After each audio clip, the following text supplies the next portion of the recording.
Hey, that's me again, Emma, with Aidan. This is our third and final video. We're gonna cover incident response readiness, but taking into account not only today's threats, which are evolving on a daily basis, hackers are getting smarter, but we will be covering with Aidan the quantum, how to say, potential threats, either from encryption point of view or again, what I'm hearing loud and clear from global quantum community is hackers are on steroids. Hack now, put in a safe, decrypt with quantum, because this data, healthcare related data, financial data, will be relevant couple of years, 5 years even from now.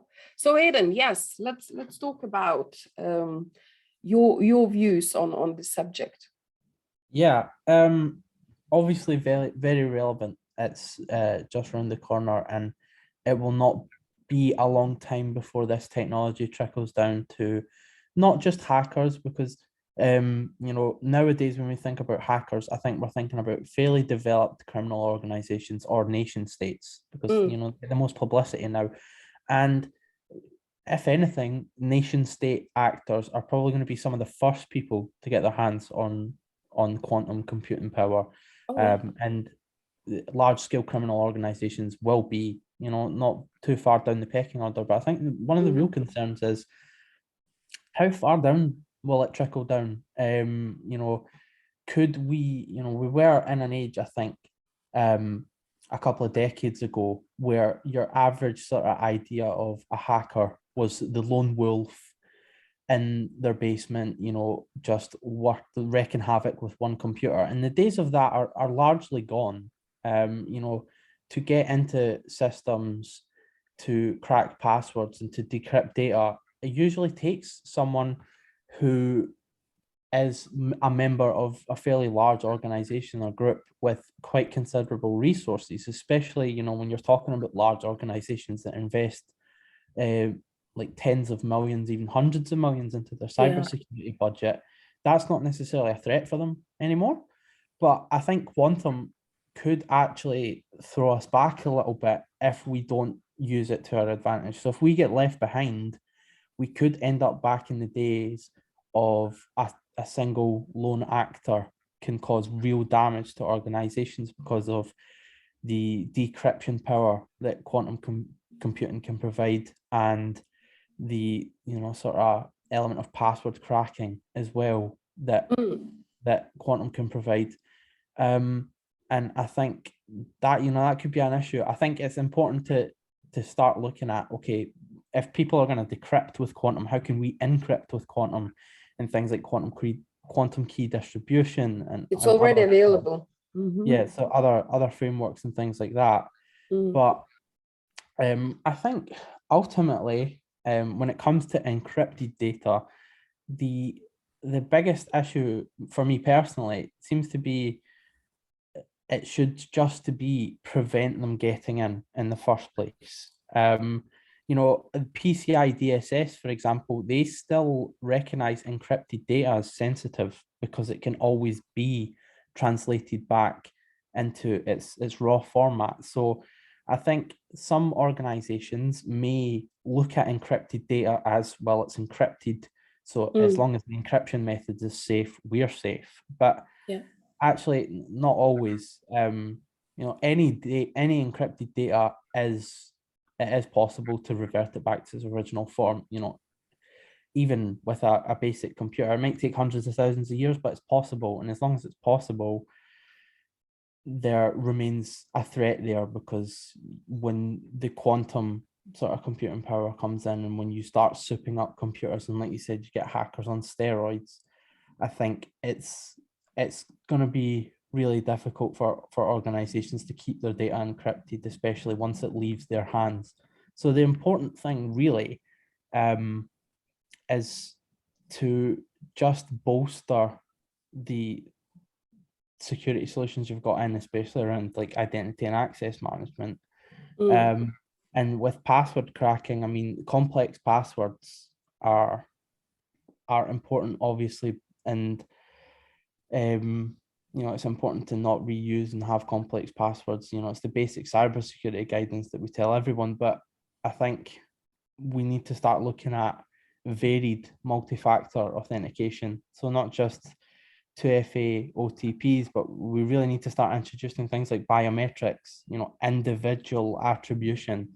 And then in terms of encryption and, well, not encryption, but in terms of protecting data, looking at, you know, tokenization as well as encryption, you know, as a possible alternative. So I think the problem still remains that we need to stop hackers getting in the first place. And that doesn't seem to be something that a lot of organizations are doing fantastic at the moment. You know, we probably stop the vast majority of attacks, but I think in the anomaly poll that was published fairly recently, 87% of businesses had suffered a successful attack since 2019. Yeah. And you know, 52% of those were ransomware, which is the biggest attack vector now. You know, you see nation states employ it as well as criminal organizations. You know, this is a cash cow for people, and it will always be a cash cow as long as, you know, 39% of ransomware victims are paying up. And 7% of those that pay up are over 1 million. Yeah, so certain US states published regulation, the law, it's legal to pay ransom. Maybe my knowledge is out of date, but I haven't seen any news popping up on European driving this initiative. Yeah, I haven't really. EU, I mean. Yeah. But you know, talking about, again, you talk, and it resonates so well with me. You talk about early business risk detection, you know, early threat detection in the process. Again, our team is driven by detecting those risks in the stage where they are like symptoms to the illness, you know, like when you get runny nose, you know, watery eyes, you know, it's very likely you have a flu, right? And the cough, hopefully not COVID, but the other thing is the symptoms. You know, what are the symptoms? Your bones are aching, you know, your head is so detecting, applying the same sort of idea to identifying risks. Again, in the projects we run with the customers, interestingly, very often we hear cybersecurity leaders don't want to go into lateral movement. You know, it's a bit of scary area where the agent could go if you think you segregated your network sufficiently, and then it ends up in the space you didn't expect. So, but again, talking about, you know, introducing quantum risks. Again, the reality of many security operation centers is they are up to here with everything. They don't want to hear, you know, suddenly we need to do threat modeling for additional, you know, risks that might not be here in front of us, you know. But again, going to your point, what would be your recommendation? What organizations should be doing in finding the bandwidth to be better prepared for, as I say, future risks, not only today's risks? And as you said, ransomware is hitting the mainstream, and organizations, you know, have enough problems to protecting the key assets from ransomware, you know, from the blue screens coming up. So again, what is your view on this? It's an interesting combination, right, Aidan?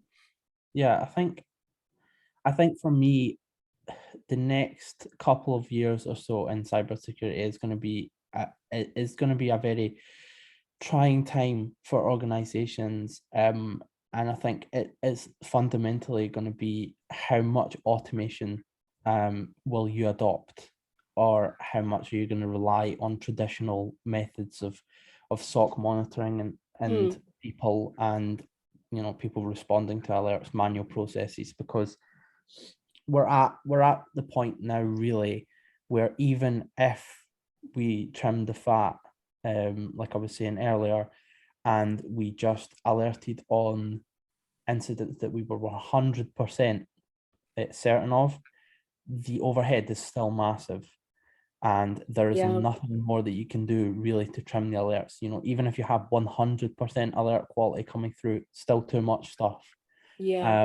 And you can't exactly, you really can't be sending the threat actors an email saying, look guys, can you leave us alone, it's a bit difficult.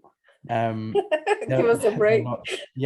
And even especially on the flip side, if your organization lets out any public image of an inability to cope with cyber incidents, any hint of weakness, and they will pounce on you.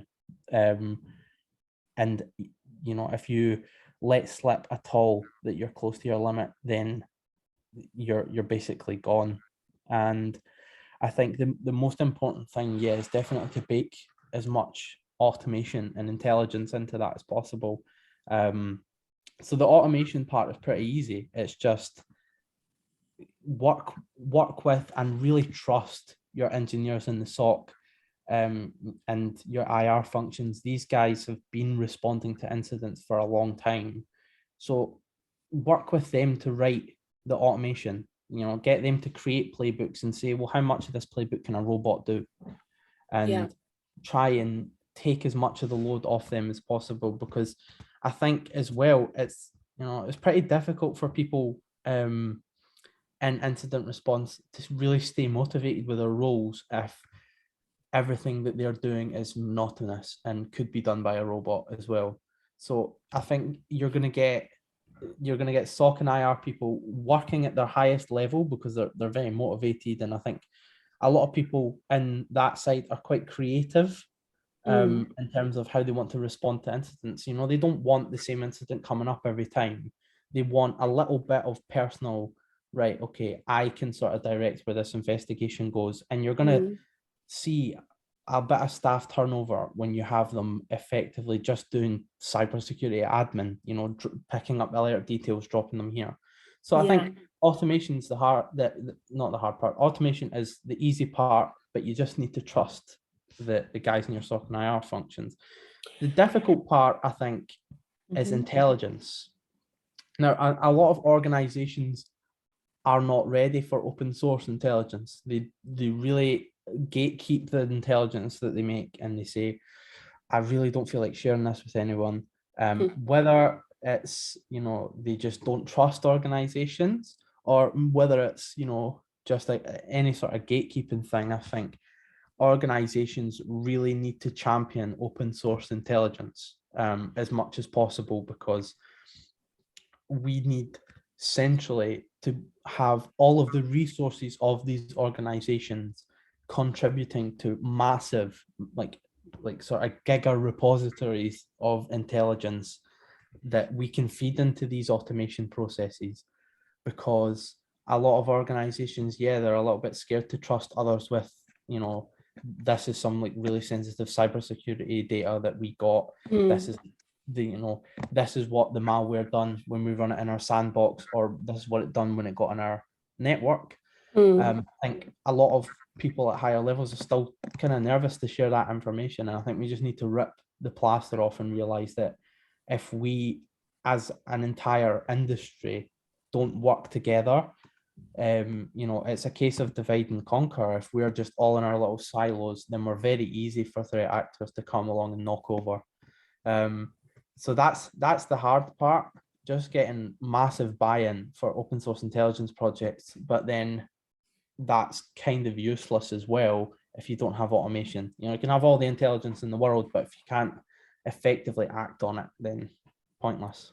Again, couldn't agree more with every word you're saying. And in my previous experience, I've been consulting Fortune 500, Global 2000 organizations in Europe, more towards Germany, Switzerland, and I know leading industries, leading organizations, although they are competing for same customers as business, right? I know that they have their cybersecurity teams collaborating, let's say take insurance or financial sector.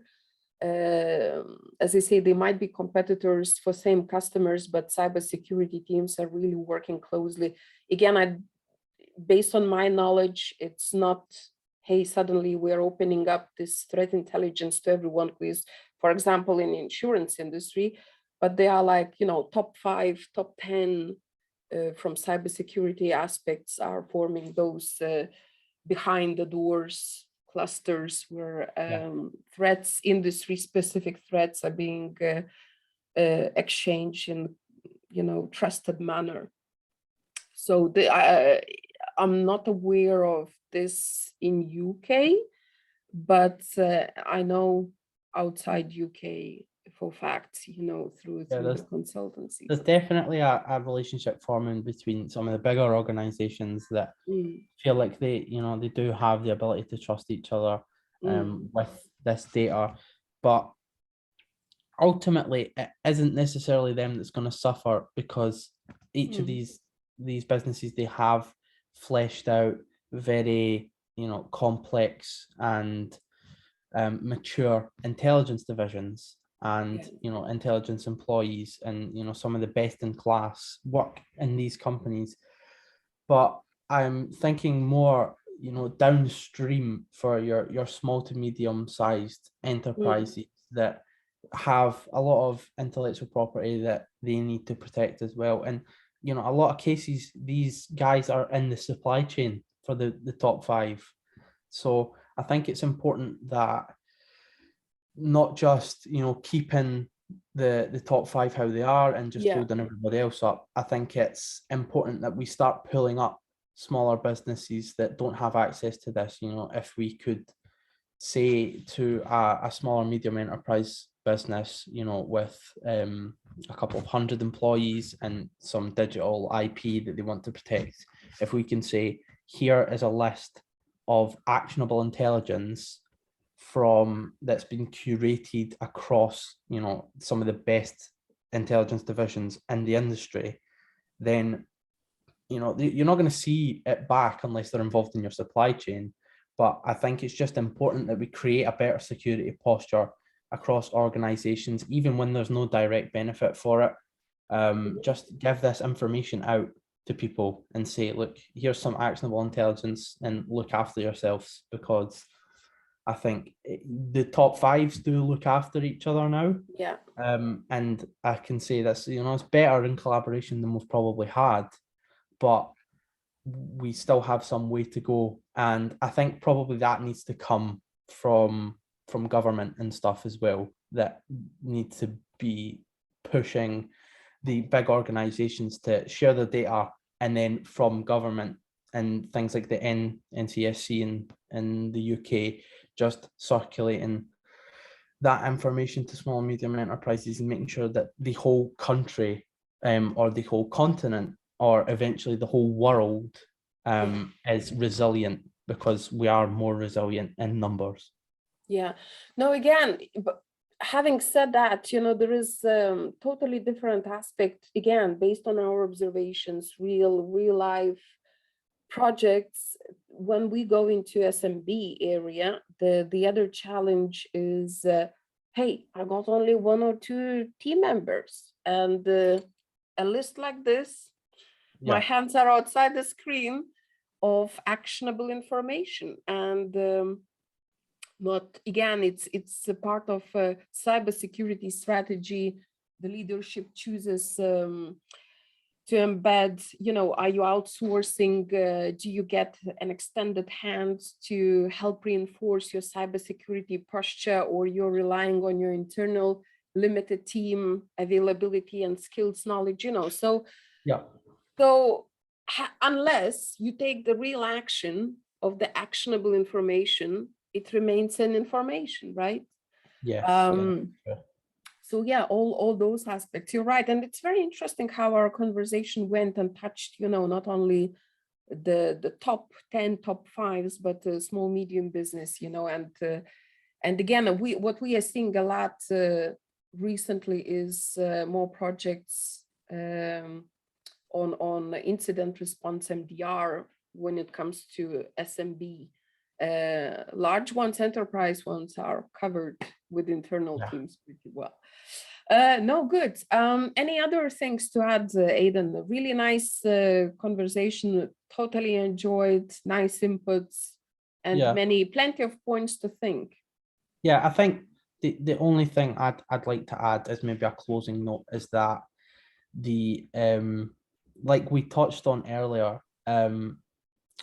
people are your biggest asset, and sometimes you look at people are your attack footprint, and they represent a risk when phishing emails come in.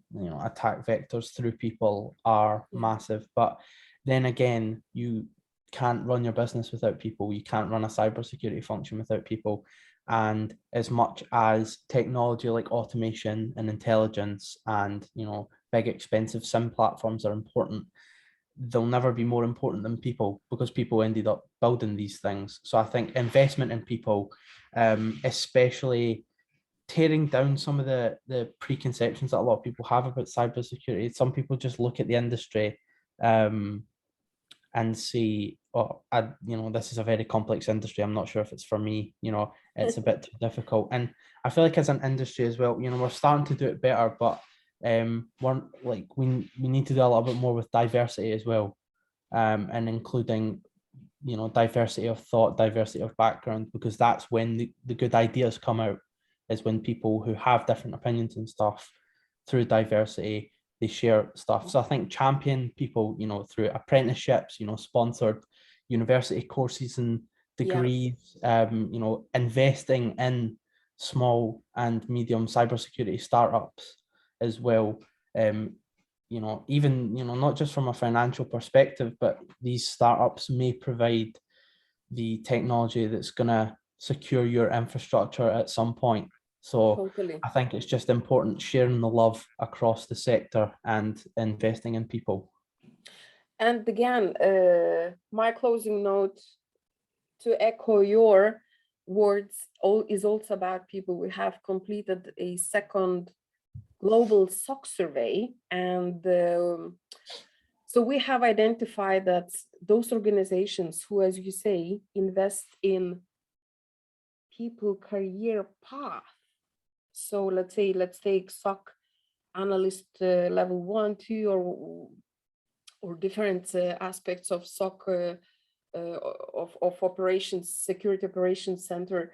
So if security leaders work more closely with the HR to literally sit down with the individual and say, hey, where do you want to be? How we can help you through your experience with our organization to be where you want, and then complementing this with not only upskilling, but also involving in different projects, where you can rotate either horizontally or more vertically, touch on certain aspects. Those organizations evidence less turnover, as you have mentioned. It's not like, hey, I'm SOC analyst level 1 and I'll be there for another 50 years. But enabling people to grow and enhance and reinforce their skills.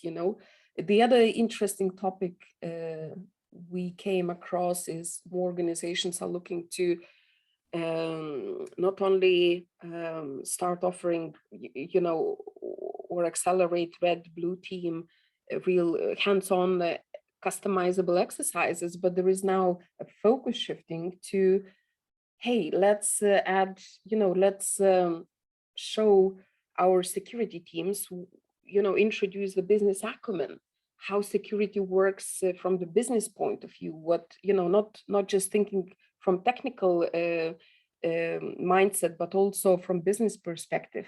and quantum. Quantum is starting to become also an interesting subject for security community, introducing what is quantum, why should I care, and so on. So yes, people in the end, right? But so people, technology, processes, and business alignment for core elements, right? For the security to be successful. So again, thank you, Aidan, for your time, for your great inputs, and it was our pleasure to have you. Yeah, thank you very much for hosting me, and it was great speaking to you, Emma. Thank you.